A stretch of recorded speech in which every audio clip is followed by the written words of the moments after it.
जब जनता का साथ नहीं मिलता है, विश्वास नहीं मिलता है, तो ऐसे ही अपने वक्त में बदतमीजी लाकर फ्रस्ट्रेशन निकालते हैं, जो आज आम आदमी पार्टी के प्रवक्ता निकाल रहे हैं, क्योंकि अंदर से खोखले हैं और खोखला लोग ऐसे ही गाली गलौज और बदतमीजी की भाषा बोलता है। दूसरी बात मैं कह रहा हूं, अरे पाकिस्तान को अगर मैंने अगर पाकिस्तान को नहीं भी हो तो भी दलाल बोलूंगा ना तो गर्व महसूस करूंगा। पाकिस्तान को आप दलाल बोलने से आपको क्या तकलीफ होती है भाई? पाकिस्तान को दलाल बोले, पाकिस्तान को हम नीच बोले, पाकिस्तान को हम कमी ना बोले, आपको बेचैनी काहे हो रही है? कुछ भी हो रहा है, यानी कि पाकिस्तान के मफलत अपनी राजनीति रोटी पलट पलट के सेकने वाली दलाल पार्टी आम आदमी पार्टी, जो कांग्रेस को इनको दे दे,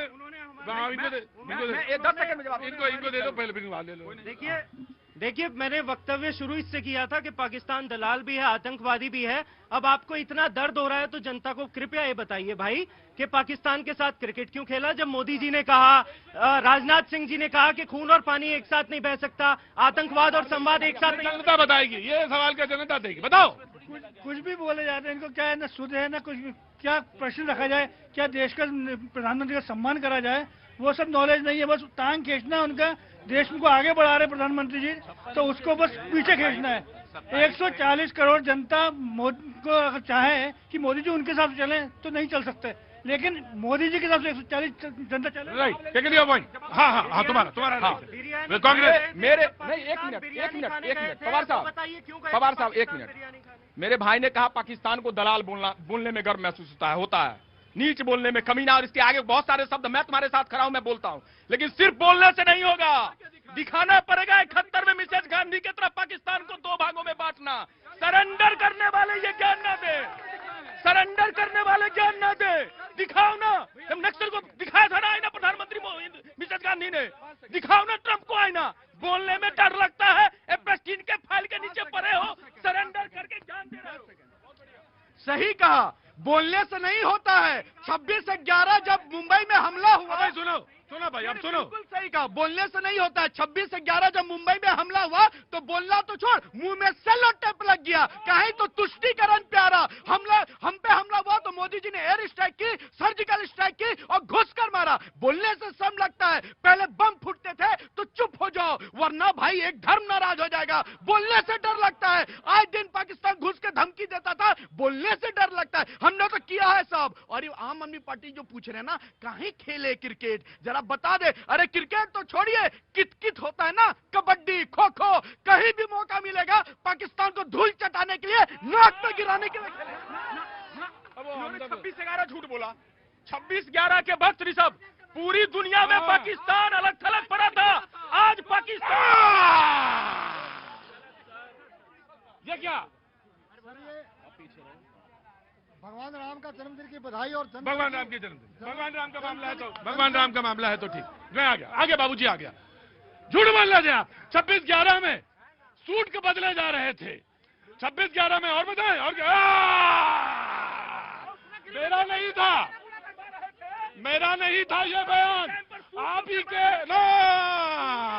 और मैं बताऊं, मैं बता रहा हूं, मैं बोलता हूं, मैं बोल देता हूं। वो कौन आपके प्रूफ? मोदी जी बदलते हैं दिन भर में, कितने कपड़े कीजिए। चलो अच्छा, वो मारो गोली। के सामने मैं आपसे पूछता हूँ, आपके पूर्व अर्थशास्त्री के फाइल के नीचे पड़े भाई, ऐसे नहीं, मैं बस सुनो, आपको जवाब देने का मौका मिलेगा। आपके पूर्व अर्थशास्त्री कांग्रेस नेता दक्षिण के तमिलनाडु से क्या कह रहे थे? हम वो नहीं कर पाए, हम वो नहीं कर पाए। निशिकांत दुबे जी भी फाइलों का ढेर लेकर गए थे। काहे भाग खड़े हुए थे पार्लियामेंट से? तब पार्लियामेंट की असमता में अच्छा गई थी, तब भाग खड़े हुए। देते जवाब। एडवीना माउंटबेटन के बारे में जब पूछा गया, काहे भाग खड़े हुए थे? बोलिएगा इस बात को। मैं निशिकांत दुबे के बारे में ये बोल रहे हैं, मैं कहता हूं उससे नीचा आदमी कोई नहीं है। मैं बताता हूँ, निशिकांत दुबे को नीच बोल रहे हैं। आज आजादी के बाद मैं उसी के कॉन्स्टिट्यूएंसी से आता हूँ, बता रहा हूँ साहब। अरे सुनिए तो साहब, सुनिए ना निशिकांत दुबे क्या है, सुनिए बता रहा हूँ। इतने साल तक कांग्रेस ने राज्य किया, इतने साल तक कांग्रेस के राज किया। एक छुक छुक ट्रेन की सीटें सुनने के लिए ऋषभ तिवारी के बचपन का कान तरस गया था। रेलवे ट्रैक पे जो पत्थर रहते थे ना, दादी घर जाता था तब देखने के लिए तरसता था। पहली बार पहुंचा तो मैंने तो वही बयान दिया था जो आपके पूर्व अर्थशास्त्री, पूर्व गृह मंत्री, उन्होंने दिया बयान था, मैंने नहीं कहा। हाँ, मैं आइए, मुझे मालूम नहीं है कि आप सुब्रमण्यम स्वामी को आजकल फॉलो करते हैं। आप फॉलो कर रहे हैं, मुझे नहीं मालूम था। देखिए, इसमें हम लोगों ने डमरू के गूंज से कई तरह की चीजें देखी है। अरे रुको एक मिनट, रुको यार, एक चॉकलेट दे दे जरा बच्चे को। रुको यार, चॉकलेट दे दे बच्चे को। डिबेट तो रोज ही करते हो तुम लोग। हाँ लो लो, हाँ इट्स योर्स। हाँ यार, बच्चा हंसे मुस्कुराए, मुझे ये ज्यादा अच्छा लगता है कि वो चॉकलेट मिले उसको, कम से तभी तो खुश हुई। यहाँ तो मैंने हल्ला देख रहे हैं सारे लोग, वो हल्ले से तो कोई ज्यादा बेहतर है कि चॉकलेट मिले बच्चे को, है ना, चेहरा मुस्कुराता हुआ दिखे, वो ज्यादा अच्छी चीज है। आपने क्या पाया इतनी देर से?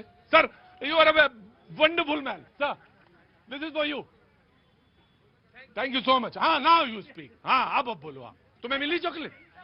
नहीं मिली, अभी देता हूँ। हाँ। मैं कह रहा हूं, अब तक देखिए विपक्ष के ऊपर आरोप लग रहा था कि विपक्ष अफवाह फैला रहा है, लेकिन भाई प्रधानमंत्री जी ने जब सदन में बयान दिया कि भाई कोरोना को लेकर हम लोगों को तैयार रहना पड़ेगा जैसे कोरोना काल में तैयार रहे थे, तो फिर गुजरात से हम लोगों ने तस्वीरें देखी, वीडियो वायरल होते हुए देखा हम लोगों ने गुजरात से कि वहां पे लोग डीजल पेट्रोल के लिए लोग लाइनों में लग गए। हुआ क्या कि कुछ चीजें हुई, जैसे पेट्रोल पंप में क्या था कि 5 दिन का जो था वो दे देता था 6 दिन का कि भाई आप मार्जिन है, आप जाइए बेचिए, देन यू पे मी 6 डे और 7 डे, ये होता था। अब हुआ ये कि उन्होंने मांग लिया पहले, तो इसमें तमाम सारा कंफ्यूजन है, तमाम सारे तेल लेके जा रहे। युद्ध के 9वें दिन जो आवश्यक वस्तु अधिनियम लगाया गया था, लेकिन देश भर में कालाबाजारी चल रही है, आवश्यक वस्तु अधिनियम जमीन पर लागू। तो उन्होंने कहा, उन्होंने उसी बात को मैं कह रहा हूं कि वो लागू नहीं हो पा रहा है, तो ये सब चीजों किसको देखने का काम है? मैं एक चीज कह रहा हूं, देखिए सरकार की 2 उपलब्धि भी मैं रख दे रहा हूं सर। डमरू के गूंज में मुझे यह भी चीज दिखता है कि ईरान में 700 छात्र फंसे हुए थे, वो भी आए। 3.25 लाख लोगों को पश्चिम एशिया से लेके आए, लेकिन 1 करोड़ की आबादी वहां पर रह रही है। अब आप महत्वपूर्ण चीज यहाँ पे देखिए, शरद कोहली साहब है यहाँ पे, सर यहीं पे सर यहीं से लेके नहीं आए, कहां से लेके आए, एक लंबी लिस्ट है। रशिया से भी लेकर के आए थे, भूल जाते हो। अभी ईरान और इजराइल का जो पहले। हाँ ठीक है। मैंने तो वो लिस्ट पहले ही रख दी, लेकिन मैं कह रहा हूँ कि सोचिए कि इस युद्ध में शामिल कौन है? अमेरिका। डॉलर इंडेक्स अमेरिका का मजबूत हो रहा है, हमारा रुपया सर्वकालिक तौर पर 94 के लेवल पे कभी नहीं पहुंचा था। हम युद्ध में भागीदार नहीं है, लेकिन हमारा रुपया सबसे कमजोर हो रहा है, डॉलर सबसे मजबूत बन रहा है। शास्त्री हैं, क्यों हो रहा है? जब आप क्रूड ऑयल के रेट महंगे हो रहे हैं। रुकिए सर, क्रूड ऑयल के दाम महंगे क्यों हो रहे हैं? सर मैं बिल्कुल एकदम एड़ा समझिए, मुझे बिल्कुल एड़ा समझिए, मुझे कुछ नहीं आता है। क्रूड ऑयल के दाम महंगे क्यों हो रहे हैं, बताइए सर। मैं तो एक लाइन में बता रहा हूं सर कि हमारे पूर्व विदेश मंत्री इनसे पूछो, बताएंगे ये बताएंगे कूटनीतिक भी। हाँ ये बताएंगे पूरा ये सारा हाल बताएंगे। हम इधर आइए, आप इधर आइए। मैं कहूंगा सर, पूर्व विदेश मंत्री सुषमा स्वराज जी ने खुल के कहा था कि हम अमेरिका के प्रतिबंधों को नहीं मानते हैं, केवल संयुक्त राष्ट्र। एक मिनट रुकिए। सुषमा स्वराज जी ने कहा था, बिल्कुल। 2009 में क्या हो गया था आपको? सरकार की